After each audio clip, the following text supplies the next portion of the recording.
ભારતમાં યોજાનારા ICC T20 world cup 2026ને લઈ પાકિસ્તાને નવું નાટક શરૂ કર્યું છે। હંમેશા ભારતનો વિરોધ કરતી પાકિસ્તાન સરકારે તેમની ક્રિકેટ ટીમને ભારતમાં યોજાનારા વર્લ્ડ કપમાં ભાગ લેવા માટે સત્તાવાર મંજૂરી તો આપી, પરંતુ 15 ફેબ્રુઆરીએ ભારત સામેની મેચ રમવાનો ઇનકાર કર્યો। પાકિસ્તાન સરકારના સત્તાવાર એક્સ હેન્ડલ પરથી આ જાહેરાત કરવામાં આવી હતી અને જાહેરાત મુજબ પાકિસ્તાનની ટીમ ટુર્નામેન્ટમાં રમશે, પરંતુ 15 ફેબ્રુઆરી 2026 ભારત સામે યોજાનારી મેચમાં તેઓ ભાગ નહીં લે। એટલે કે પાકિસ્તાન ટુર્નામેન્ટમાં ભાગ લેશે, પરંતુ ભારત પાકિસ્તાન વચ્ચે જે મેચ યોજાવાની છે તે નહીં રમે। આ સ્થિતિમાં આખા વર્લ્ડ કપનું શેડ્યુલ ખોરવાઈ શકે છે। થોડા દિવસો પહેલા જ બાંગ્લાદેશ ક્રિકેટ બોર્ડે સુરક્ષાને કારણોને આગળ ધરી ભારતમાં રમવાનો ઇનકાર કર્યો હતો, જેને કારણે બાંગ્લાદેશની ટીમ ટુર્નામેન્ટમાંથી બહાર થઈ ગઈ હતી। તેને બદલે સ્કોટલેન્ડને તક આપવામાં આવી।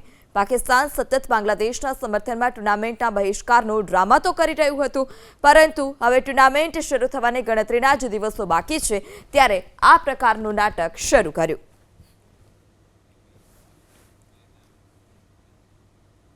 ભારત સાથે મેચ ન રમવા પાકિસ્તાને ઇન્ટરનેશનલ ક્રિકેટ કાઉન્સિલે ચેતવણી આપી છે કે પાકિસ્તાન રમતની ભાવનાનું સન્માન નથી કરતું અને તેના આ નિર્ણયથી મોટી અસર થશે। પાકિસ્તાન પોતાના આ નિર્ણય અંગે વિચાર કરે। આજે મળનારી વર્ચ્યુઅલ બેઠકમાં પાકિસ્તાન સામે મોટી કાર્યવાહીનો નિર્ણય લેવાઈ શકે છે। પાકિસ્તાને ટુર્નામેન્ટથી બહાર કરવાના નિર્ણય લેવાય તેવી પણ શક્યતા છે। આઈસીસીના નજીકના સૂત્રો અનુસાર આજની વર્ચ્યુઅલ મીટિંગમાં નિર્ણય લેવામાં આવશે કે પાકિસ્તાનને ટુર્નામેન્ટમાં ભાગ લેવાની મંજૂરી આપવી જોઈએ કે નહીં। જો પાકિસ્તાનને બાકાત રાખવામાં આવે છે તો યુગાન્ડાને ટુર્નામેન્ટમાં સ્થાન આપવામાં આવી શકે છે। આ ઉપરાંત પાકિસ્તાન ક્રિકેટ બોર્ડ સામે પણ કડક કાર્યવાહી થઈ શકે છે। કરારના ભંગને કારણે આઈસીસી પાકિસ્તાનના આવકના હિસ્સાને રોકી શકે છે। પીસીબીએ આઈસીસીના હોસ્ટ બ્રોડકાસ્ટ જીઓ સ્ટારને થયેલા આવકના નુકસાન માટે પણ વળતર આપવું પડશે અને જે લાખો ડોલર જેટલું હોઈ શકે છે। પાકિસ્તાનની વાર્ષિક આવક પણ રોકાઈ શકે છે।